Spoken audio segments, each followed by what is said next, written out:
فرماتے ہیں کچھ لوگ قیامت کے قریب آئیں گے جن کے نبی پاک صلی اللہ علیہ وسلم نے نشاندہی کی ہے، ان کے پاس کوئی شخص نہ بیٹھے ورنہ اس کا دل کالا ہو جائے گا۔ کہا حضور وہ کون سے؟ تو فرمانے لگے نبی پاک نے کچھ لوگ بتائے ہیں، ان کے پاس نہیں بیٹھنا۔ کون سے؟ مصطفیٰ کریم نے فرمایا یحبون الدنیا وینسون الآخرہ، جو دنیا کو سے پیار کرنے لگے اور آخرت کو بھول جائیں۔ امام صاحب فرماتے ہیں ان سے دور رہنا، دل کالا ہو جائے گا۔ یحبون المال وینسون الحساب، وہ جو نبی پاک نے فرمایا نا کچھ لوگ آئیں گے جو مال سے تو پیار کریں گے پر اس کے حساب کو بھول جائیں گے، ان سے بچنا۔ فرمایا یحبون القصور وینسون المقبرہ، جو مکانوں سے تو پیار کریں گے پر اپنی قبروں کو بھول جائیں گے۔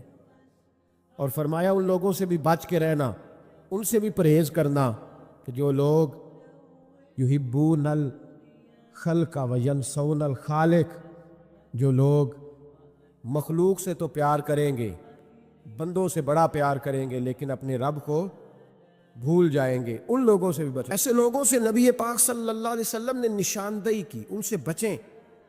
تعلقات میں خلوص ہوتا ہے، جب کوئی آپ کی غربت سے پیار کرتا ہے تو وہ آپ کا اصل دوست ہوتا ہے، جب وہ آپ کی تنہائیوں سے آزمائشوں سے پیار کرتا ہے تو اس کا آپ کے ساتھ رشتہ خالص ہوتا ہے۔ جو آدمی دولت کو دیکھ کر پیار کرے اور دولت کو دیکھ کر آپ کے ساتھ وابستگی کا اظہار کرے تو اس شخص کا پیار سیدھا سیدھا میرے رسول پاک سید عالم صلی اللہ علیہ وسلم نے ہمیں استغنا کا حکم دیا ہے، بے نیازی کا۔ یہ دنیا داری میں الجھنا، دنیا کے بن کے جینا، دنیا کے ہو کے رہنا، آپ یقین کریں سارے رشتے، میں نے سعودی عرب میں پیر دیکھے، پیر مریدوں کی لسٹیں لے کے جاتے، ان کو ٹیلی فون ہوتا ہے تمہارے پیر صاحب آ گئے ہیں، تم بھی پہنچ جاؤ، ٹھنڈی بوتلیں لے آنا آتی دفعہ۔ وہاں وزن اٹھایا نہیں جاتا واپسی پہ۔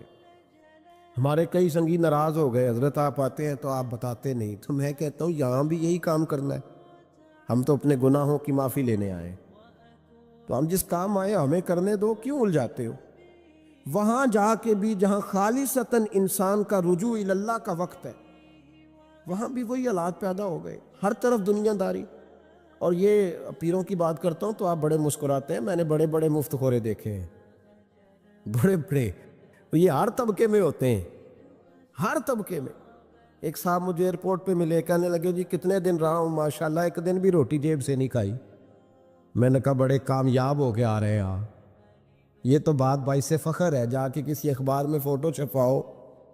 کہنے لگے جی بڑے دوست، بڑے سنگی، بڑے بد، کوئی ادھر سے کوئی چیز لے کے آ رہا ہے ادھر سے۔ تو میں نے کہا یہ کوئی فخر والی بات ہے، کوئی بتانے والی بات ہے؟ تلہ کی بڑا ہے جی، یہ مفت خوری کا مزاج، اور توجہ رکھنا کہ اب اس سے مجھے کیا مل سکتا ہے، اور اگر کوئی نہیں لے کے آیا واپس گیا تو شکوہ کرنا، دیکھو چل کے آ گیا، اس کو خبر ہی نہیں کہ جاتے دفعہ چلو بندہ 6 بوتلیں لے جائے، کیا فرق پڑتا ہے؟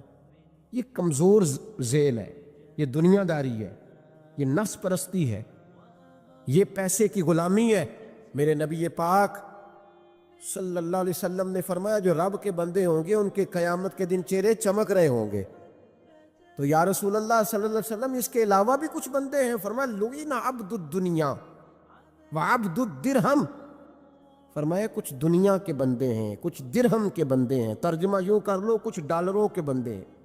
یہ حدیث مشکات میں موجود ہے، ڈالر کے، ریال کے، لاکھ کے، کروڑ کے بندے۔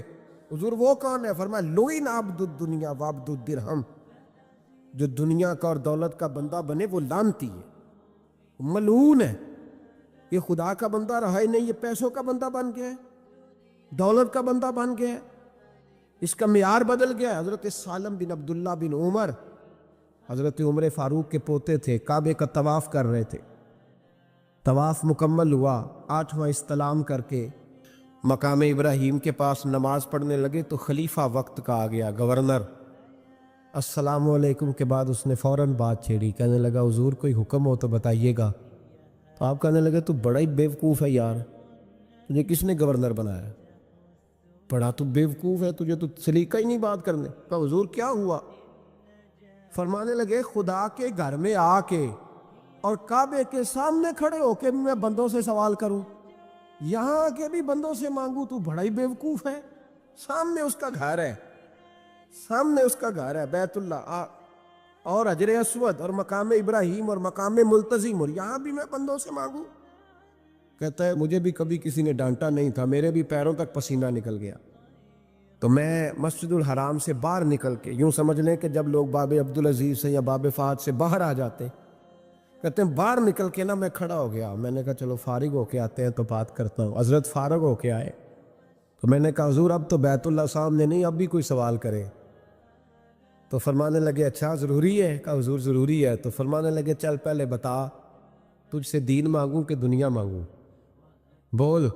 تو کہنے لگا حضور میرے پاس تو دنیا ہی ہے، دین تو آپ کے پاس ہے۔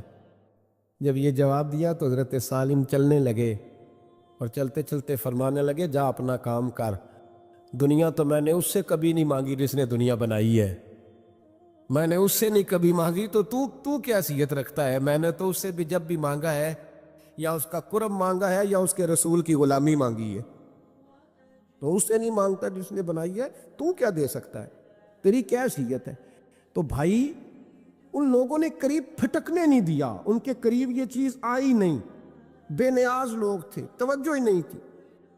حضرت محبوب سبحانی غوث اعظم شیخ عبد القادر جیلانی رضی اللہ تعالیٰ عنہ، آپ ایک کاروبار بھی کرتے تھے، تو آپ کا کچھ مال آ رہا تھا جہاز کے ذریعے، ایک بندے نے خبر دی کان میں حضور جہاز ڈوب گیا، فرمانے لگے الحمدللہ الحمدللہ۔ ڈوب گیا جناب، یہاں جہاز ڈوب جائے تو بندہ بھی ڈوب جاتا ہے۔ کہتے ہیں صاحب انتقال کر گئے، 10 لاکھ کا نقصان ہو گیا تھا، مال ڈوب گیا پورا جہاز ہی، فرمایا الحمدللہ، اور تم نے جلدی کی خبر دینے میں سبق پڑھا رہا تھا، کیوں مجھے دخل اندازی دی تم نے میرے کام میں، کیوں دخل اندازی کی؟ سب الحمدللہ۔ تھوڑی دیر کے بعد اس نے پھر کان میں کہا حضور وہ غلط خبر تھی، جہاز بچ گیا، فرمانے لگے الحمدللہ۔ پھر شاگردوں سے کہنے لگے میرا چہرہ دیکھ رہے تھے پہلی خبر کے بعد بھی، اس خبر کے بعد بھی؟ کہا حضور دیکھ رہے تھے۔ فرمایا کوئی تبدیلی تو نہیں آئی؟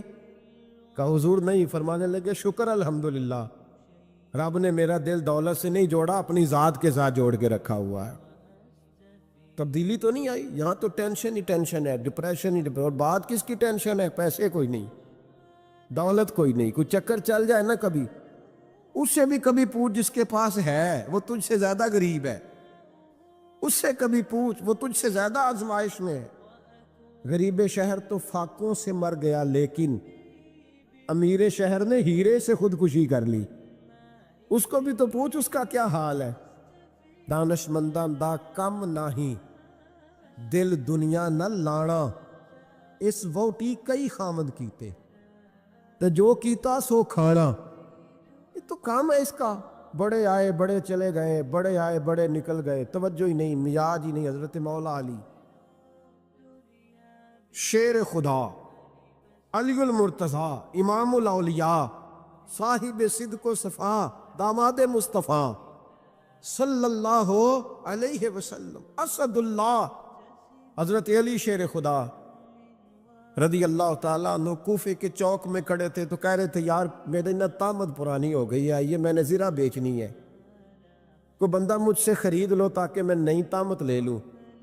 تو ایک بندہ کان میں کہنے لگا حضور طامت کے پیسے بھی نہیں؟ فرمانے لگے پیسوں کو چھوڑ، علی کا سینہ دیکھ، اللہ نے ایمان کی دولت سے بھرا ہوا ہے، پیسے اہمیت نہیں رکھتے، ان کی وہ اہمیت نہیں جو دنیا نے بنا لی ہے۔ فرمایا ضرورت نہیں تھی، اب ذرا احساس ہوا ہے کہ زیادہ ہی پھٹ گیا ہے، پردہ نہیں صحیح طرح پورا کرتا، تو میں نے کہا چلو زرہ بیچ کے نیا لے لے، ضرورت نہیں،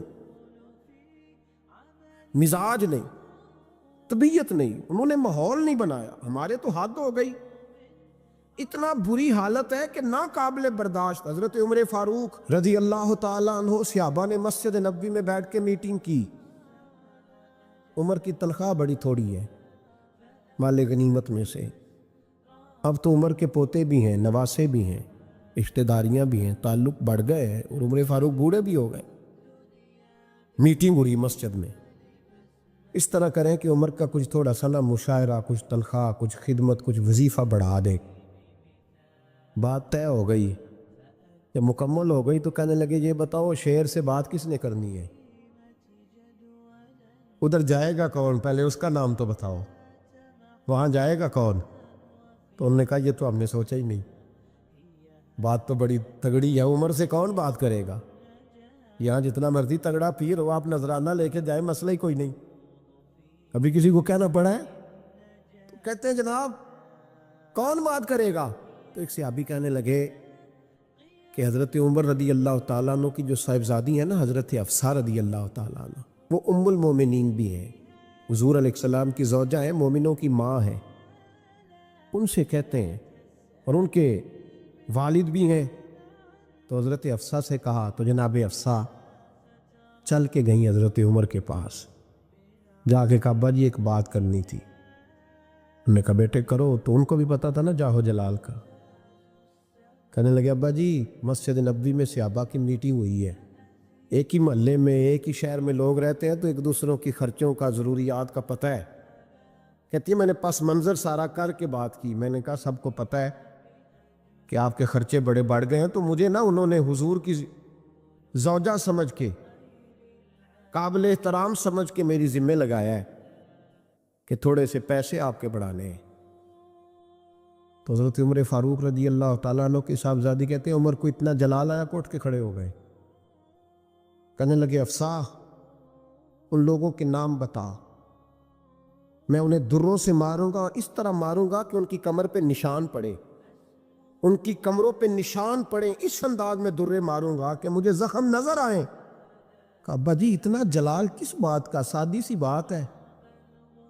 تو سیدنا عمر فاروق رو پڑے، کہنے لگے سادی سی بات ہے، میرے لیے مسجد نبوی میں بیٹھ کر میٹنگ ہوتی رہی کہ عمر کو دولت دینی ہے، لوگوں نے یہ مجھے سمجھ لیا ہے، مسجد نبوی میں بیٹھ کر میرے لیے یہ میٹنگ ہوتی رہی کہ عمر کو پیسے دینے ہیں، اس کو دولت کے ساتھ ہم نے نواز رہا، مسجد نبوی میں میرے لیے کس کو یہ جرت ہوئی؟ فرمایا حفصہ کاش کہ تو میرے پاس پیغام لے کے نہ آتی، کوئی اور آتا اور پھر میں اسے دروں سے مارتا۔ حضرت حفصہ کہتی ہے میں خاموش ہوئی تو میری طرف دیکھ کے فرمانے لگے بتا نا، تو نبی پاک کے گھر میں رہتی تھی، میرے مصطفیٰ کا طریقہ کیا تھا، کرنا بات اس طریقے پہ میرے ساتھ گفتگو کر۔ تو حضرت حفصہ کہتی میں رو پڑی، میں نے کہا ابا جی غلطی ہو گئی، آئندہ نہیں کروں گی۔ بھائی معیار بنایا ہوا تھا، آپ یقین کریں ہمارے تعلقات آپ شادی پہ دیکھ لیں، جو غریب رشتہ دار ہے اسے کون منانے جاتا ہے، لیکن ساری برادری کٹھی اس کے دروازے پہ بیٹھی ہے، جس نے آنا ہے تو کچھ لے کے آنا ہے، ہر چیز دولت میں تلے گی، معیار ہی دولت بن گیا ہے، مقصود ہی دولت بن گیا ہے۔ اس پیسے نے، اس دنیا داری نے، دنیا دار پجاری زردے کتےاں دے گل ٹلی ہو، اتنا سخت رویہ لوگوں نے اپنا لیا، رشتوں کا تقدس نہیں رہا۔ ایک مجلس میں میں نے ایسا رنگ بھی دیکھا، ایک ایسا شخص جسے میں ذاتی طور پہ جانتا ہوں کہ عالم بھی ہے، پرہیزگار بھی ہے، نیک بھی ہے، وہ بھی بیٹھا تھا اور اس کے ساتھ ایک سیٹھ بھی بیٹھا تھا، لیکن جو لوگوں کا عقیدت کا رشتہ اس درویش کے ساتھ ہونا چاہیے تھا وہ سیٹھ کے ساتھ تھا۔ تو میں غور کر رہا تھا کہ یار قوم کا ذہن کس طرح کا ہو گیا، صرف اس کے ہاتھ میں پیسے، صرف دولت مند ہے، اس آدمی کی درویشی بھی گئی، علم بھی گیا، تقوی بھی گیا، صرف پیسے نہیں ہے اس کے پاس تو وہ کونے میں لگا ہوا ہے، اور اس سے لوگ بچ بچ کے سلام۔ اور میں کہا کرتا ہوں عقیدت کا پتہ چلتا ہی تب ہے جب اجتماع ہوتا ہے، اکیلے درویش بیٹھے ہیں تو سب جھک کے سلام لیتے ہیں، اور جب وہ 2 MNA کے بیچ، 3 MPA کے بیچ، 5-7 سیٹھوں کے بیچ بیٹھے گا، پھر تیری عقیدت کا پتہ چلے گا، پھر پتہ چلے گا تیرا اللہ کے بندے سے رشتہ کس طرح کا ہے اور دولت کے بندے کے ساتھ رشتہ کس طرح۔ ہمارے رویوں کے اندر یہ فرق ہے کہ ہم اس وقت آدمی کو تولتے ہیں کہ اس کے پاس دولت کس طرح کی ہے۔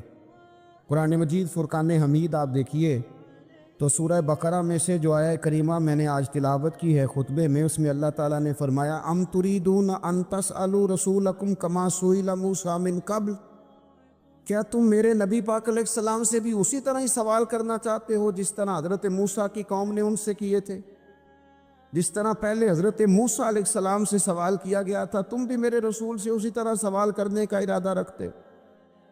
کبھی بنی اسرائیل والوں نے کہا کہ ہمیں پتھر سے پانی نکال کے دیا جائے، کبھی کہا کہ ہمیں کھانا من و سلوا دیا جائے، کبھی کہا کہ ہم اس وقت مانیں گے جب رب کو اعلانیہ دیکھ لیں گے۔ کیا تم میرے رسول سے بھی اسی طرح ہی سوال جواب کرنا چاہتے ہو؟ ضرورت کے لیے سوال ضرور کریں۔ یہ پہلا ہی سپارہ ہے۔ حضرت موسیٰ علیہ السلام کا زمانہ مبارکہ ہے۔